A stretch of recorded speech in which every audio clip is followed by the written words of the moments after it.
march of time.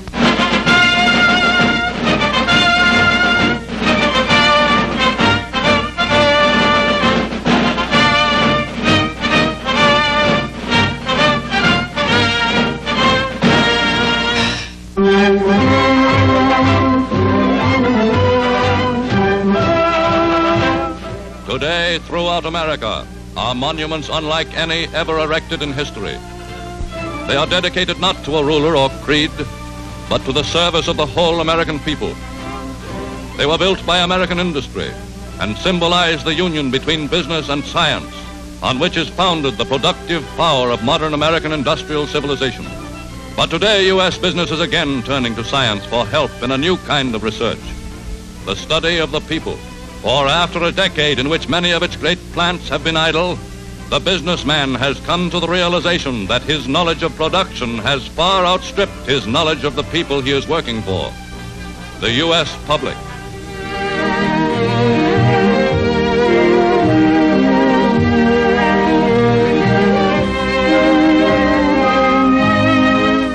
Since civilization's beginning, the great monuments of the ages have been built on the knowledge of the men of science.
Proud was American industry of its mighty machines of production.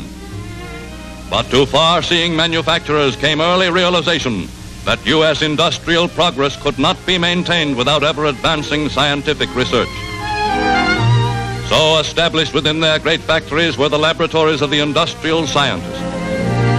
At the General Electric Company was the now famed scientist, Dr. Irving Langmuir.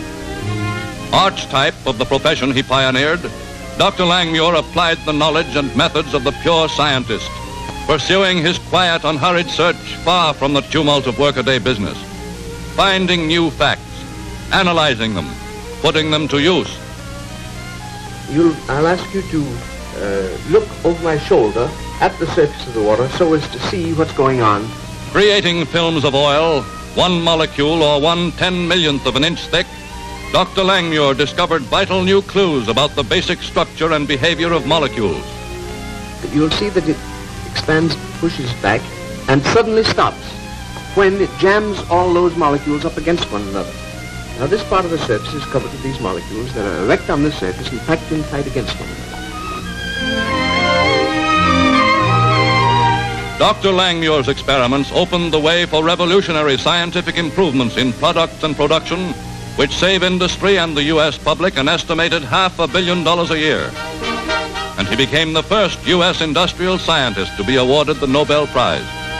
Ever broadening are the practical adaptations of the Langmuir principles. Newest is the molecular film, which eliminates reflection from glass. And today, in quiet laboratories throughout the nation, other men are at work. Men who are ever pushing forward U.S. industrial frontiers through science. Behind the inferno of mill and smelter, the scientist of metals is continuously blending metallic elements in hundreds of experimental combinations in the everlasting work of improving the basic raw materials of industry. Alloys of chromium and nickel to shave hard steel like butter. To 10 long years of research, still more research to perfect further the process by which fragile tungsten is fused, drawn and spun into tiny filaments for today's electric lights. And further research on powdered metal, molded under tons of pressure, is showing the way to even better methods of machining and alloying. X-ray of the metallurgist, involving an invaluable new adaptation of the Polaroid lens, shows internal strain of metals, gives direct clues to their improvement. Two new metals have a grim significance in today's world. Coming out of the laboratory is an airplane alloy containing beryllium, lighter than aluminum, strong as steel. And just going into production is the most important new alloy of the year, a steel containing silver, which will make battleship armor plate of standard thickness 3 times as strong as the best in today's warships. Popular symbol of 20th century development in chemistry is the plastic. Most versatile of materials, it is transforming the manufacturing processes and the appearance of the millions of humble, common articles every American uses. The number of new plastics is already being exceeded by the new uses being found for them. The spectacular new plastic lucite has properties that are a challenge to the applied scientist. Unlike any substance ever before discovered, clear lucite has the property of transmitting light in one direction while holding the light within itself. It makes possible piping light like water or electricity along a wire, the light turning any corner, staying inside the lucite tube and coming out full strength at the end. Just coming out of the laboratory is synthetic rubber, important wartime necessity.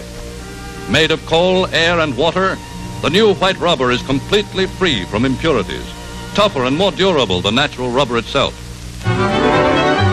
While scientists in engineering make their annual improvements on the U.S. automobile, radio scientists are at work to control it on the road.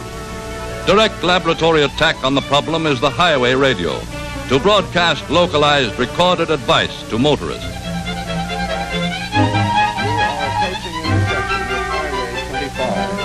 Bad traffic jam ahead. Take Highway 25 to left. Get further instructions from next highway radio. You are approaching intersection with Highway 25. In the laboratory are other radio control devices designed to make accidents physically impossible.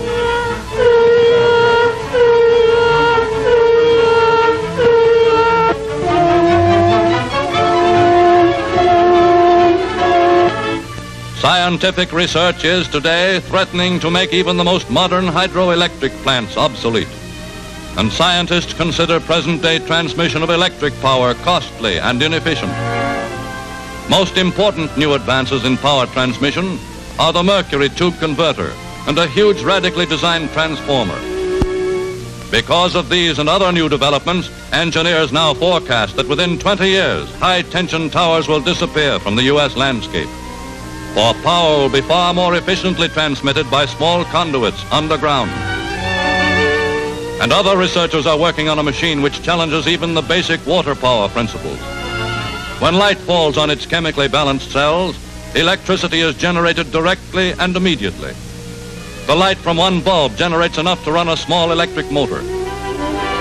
So demonstrated in miniature is the vision that someday, by some such simple device, man may be able to generate electric power directly from the light of the sun. In the past year, 280,000 new formulas were pooled by industrial scientists. For they know that one of the basic principles of the scientific method is cooperation among themselves and with the great scientific institutions of the nation.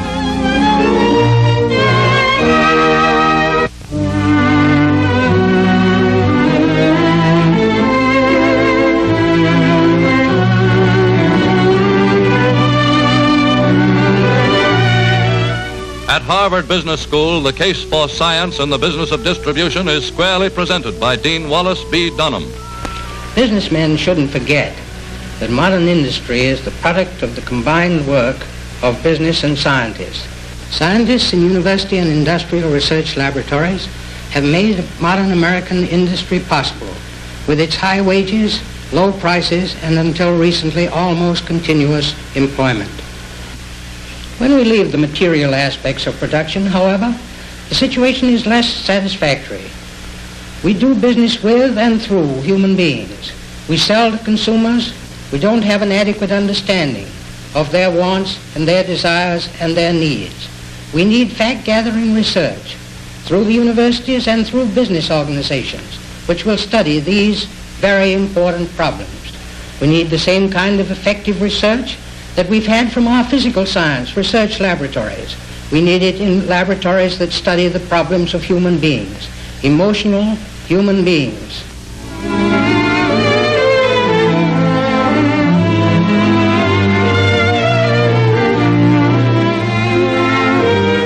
Well known to businessmen are the direct, simple, and large-scale customer research methods of the biggest automobile company.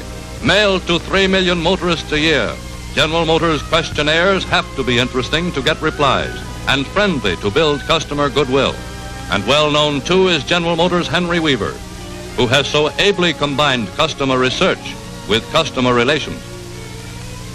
Here is a great new science we're just opening up, getting, organizing, and putting to use the real facts about the habits, needs, tastes, and desires of the people we're working for, namely the American public. A decade ago at Harvard Business School, a technique of customer research through population sampling was perfected, based on strict scientific controls and the mathematical laws of probability. A true cross-section of the whole U.S. public. The method was simple.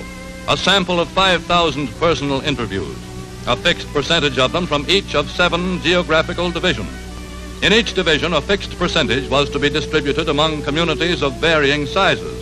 And in each community, the interviews to be apportioned among men and women of 4 income levels: poor, average, better than average, prosperous.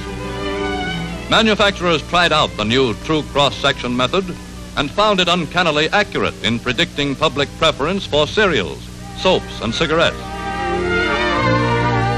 Realizing the possibilities of an accurate scientific analysis of the state of the public mind, journalists adopted the new technique.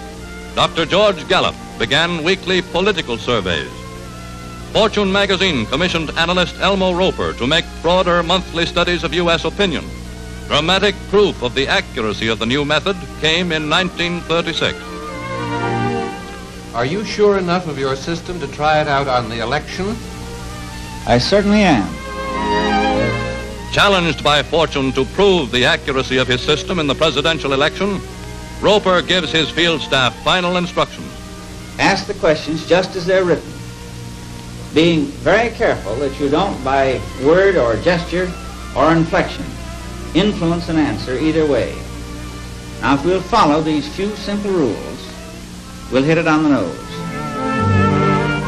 Out to the 7 geographical divisions goes Roper's staff to seek personal interviews with 5,000 men and women, mathematically chosen from every walk of American life, to make up an accurate microcosm of the entire U.S. population.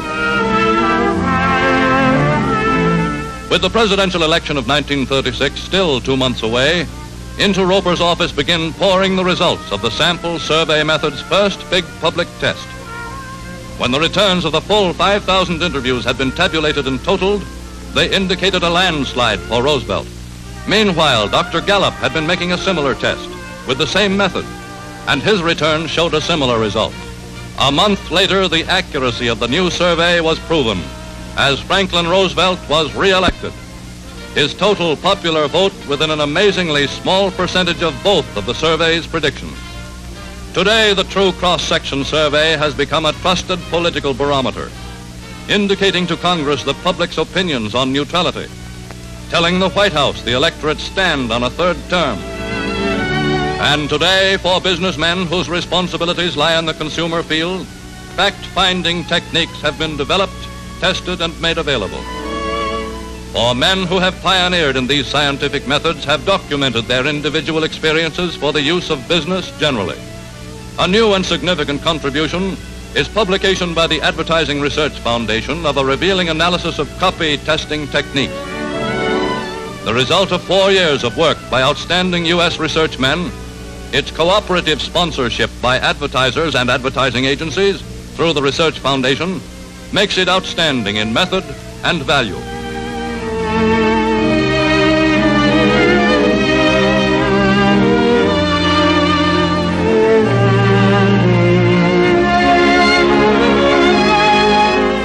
So today stands the challenge to the U.S. businessmen whose concern is the American public.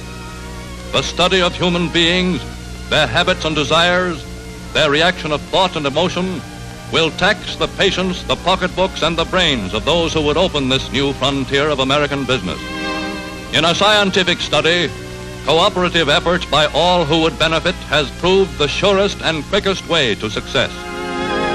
And success in a science-guided study of the public promises the same rewards that have come with scientific research in the field of physical production. Better business, a better way of living for the American people. Time marches on.